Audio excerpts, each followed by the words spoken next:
What's up guys, this is Dave LeClaire, gaming editor for MakeUseOf.com, and welcome to the weekly roundup for Video Game Hub. Yet again, we're going to bring you through the biggest stories from the world of video games that took place over the last week. So if you don't watch the individual episodes as they go up, here's one roundup for you guys that'll break it all down and give it to you all in one place, make it super easy for you. We also have a Make Use of t-shirt to give away in this episode, so you get some free stuff. You get to watch some news, you get to look at my pretty face, everyone's happy. So without further ado, let's jump right in. Microsoft, in its ever-growing wisdom, has made another U-turn, and this time it has decided to remove the Kinect from the Xbox One and charge $400 instead of $500.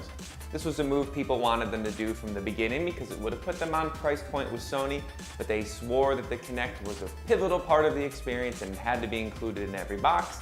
Also, they didn't want to segregate the market because game developers would know when they make a game for Kinect that everyone that owns an Xbox One at least has access to it. But they've changed their mind. Now it's coming out as of June 9th. You will be able to go out and buy an Xbox One with no Kinect for $400. So you save $100, but you lose the Kinect. Now, whether or not you want to actually be like, Xbox on and Xbox watch TV, that's up to you to decide. $100 is a good amount of money to save, and it puts them right on point with Sony with the PlayStation 4. Sony's been winning in terms of sales, so it makes sense that Microsoft needs to do something desperate in order to try to get back in the fight because, let's face it, it's a console war. Whichever side you fall on, there's a war going on whether or not you want to even pick sides, and it's really between the two of them for market supremacy. Gamers like to pick a side and get angry over which side is winning, which side is losing. It really doesn't matter to us as long as they both sell enough to be profitable. But to them, there's a war, and Microsoft is making a move that it feels it needs to make to stay competitive in the war.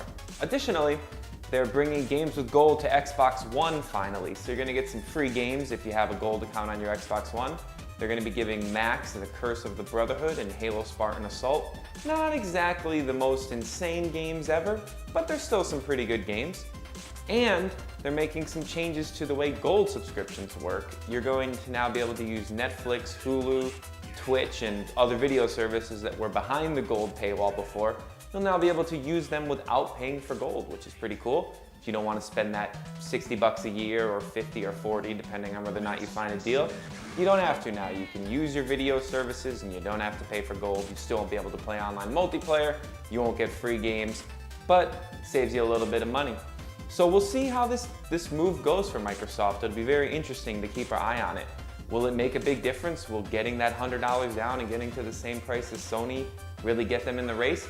I'd love to hear what you guys think, so why don't you hit the comments section down here and tell me what you think about this whole situation. That YouTube might be buying Twitch. What's YouTube? What's Twitch, you ask? Well, obviously you're not asking what's YouTube because you're watching this video on YouTube right now.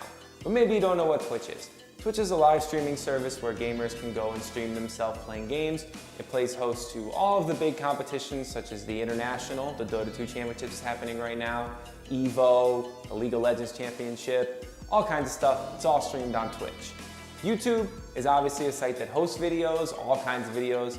So there's where the two companies are. So how do they fit together? Well, let's talk about PewDiePie, the biggest person on YouTube. He is a personality on YouTube who has more subscribers than even YouTube's official channels. What does he do? He plays video games. So you can clearly see that YouTube already has a vested interest in the world of games. So why would they not want Twitch, the biggest site for live streaming? Now, of course, this has people up in arms because it's anti-competition, which Google has already, in all the reports, has said that they expect there to be some questions from the government about this because this is a giant company that's already dominant in a field buying a company in the same field. So there's always going to be that kind of problem. But of course, people are also worried that they're going to Google Plus-ize the Twitch, so you're going to have to log in with a Google Plus account in order to use Twitch. But Google has said that they're going to be pulling back on forcing people to sign up with Google Plus with their services, so that probably won't be an issue, but you never know, it could be. It's also just a matter of the big giant company coming in and swooping up the little guy. It's another, although Twitch isn't that much of a little guy, but it's another upstart that's being taken over by the big giant Google behemoth. It's along the lines of Facebook buying Oculus. Everybody went crazy over that because now the Oculus is owned by Facebook and it's evil and blah, blah, blah. Now this is a rumor at this point. We have no confirmation from either side, Twitch or YouTube, that this buyout is going to happen.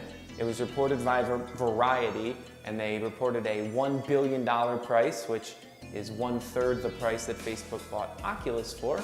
So definitely, apparently, the Oculus is regarded as being more expensive, at least in this case. I personally think that Twitch would be worth more just because it's an established company that's already making money. But either way, $1 billion is still not chump change. Now the Wall Street Journal seems to be reporting that this will probably not happen and that the deal is still very, very early. So they're in the early negotiation stages. So people are jumping the gun basically saying, well, it's gonna happen, they're gonna buy them, they're gonna buy them. You know what, they might buy them. It's not out of the question. It makes sense for YouTube to buy them. But everybody's jumping to conclusions a little too quickly on this one. It's still plenty of time before we know for sure how this is gonna play out. So what are the good sides of this? Well, the good side is Twitch always seems to have problems during big events. They're getting their infrastructure up there, but Twitch still oftentimes sees problems with the servers going to heck during a giant tournament. And obviously that upsets everybody because they want to watch the game and they can't because Twitch is down. YouTube's infrastructure is ginormous. When's the last time YouTube has gone down? I can't recall. I use YouTube every week to host a podcast. We've never had a problem with it. So they will now have all that infrastructure behind Twitch, which means Twitch should have better performance. So that's a good thing. It's also just a matter of having the YouTube resources behind Twitch. You have this giant company with all this money now behind Twitch instead of just them doing it themselves. So that's a good thing. Now on the bad side, there's the whole Google Plus thing. If they decide to implement Google Plus, nobody's gonna like that. It could also be that Twitch expands now and stops being just about video games and starts being a site for all kinds of live streaming. That would kind of be weird for Twitch, seeing as it kind of started that way with Justin TV, and then Justin TV became Twitch, so it'd be weird to go backwards. But it could, and that could definitely mess with what people feel like Twitch is like a home to them, you know? We go to Twitch, we watch our favorite people, we stream ourselves play. To have YouTube come in and change it to people like, now we're cooking on Twitch, or here's me cutting down a tree in my backyard and building a toolbox or a birdhouse with it. That would definitely change Twitch up in a way that may upset some people. But I think before we all jump to conclusions, we need to take a step back, pause for a second, realize that it's still very early, the deal has not been signed yet, and I think we should not assume the worst. For all we know, it could be kind of like Instagram, where Facebook bought Instagram and they kind of let them do their own thing. Maybe Google will do that in this case. Twitch will remain its own separate entity. People will be streaming their games on there just with a better infrastructure, and everyone will be happy. Time will tell. As always, it's time to move on to my favorite part of the show, the part of the show where I get to give you guys some free stuff. Unfortunately, that was our last week of Control Freaks last week, so Joanne Foe, our winner, you get the last pair of Control Freak. Congratulations. It's time to move back to giving you guys Make Use of t-shirts, because just because we're out of Control Freak doesn't mean we're going to stop giving things away. So take a look at this image, tell us what game it's from, and if you win, you get a free Make Use of t-shirt, which is awesome because free is the best price to pay for anything, and that t-shirt could be yours. Something newsworthy has finally happened in the world of Dota outside of me getting mad and yelling at everybody because they're not good enough, or yelling at myself because I'm not good enough. That's right. The Compendium, which is the thing that they sell in Dota 2 that goes along with the International, which is their big championship event that's coming up later this year, has reached a whopping $6 million prize pool. So that means 50% of that is going to go to the first place team, 50% of it is going to go to the rest of the teams if it's split like last year. So that means the winning team will take home $3 million, and the prize pool is still growing. They've actually added new stretch goals to the compendiums, so people will continue to buy them and continue to upgrade their compendiums and make that prize pool even bigger. The stretch goals now go up to $10 million, which would mean that the prize pool for the winner would be $5 million. $1 million each person on a 5-man Dota team.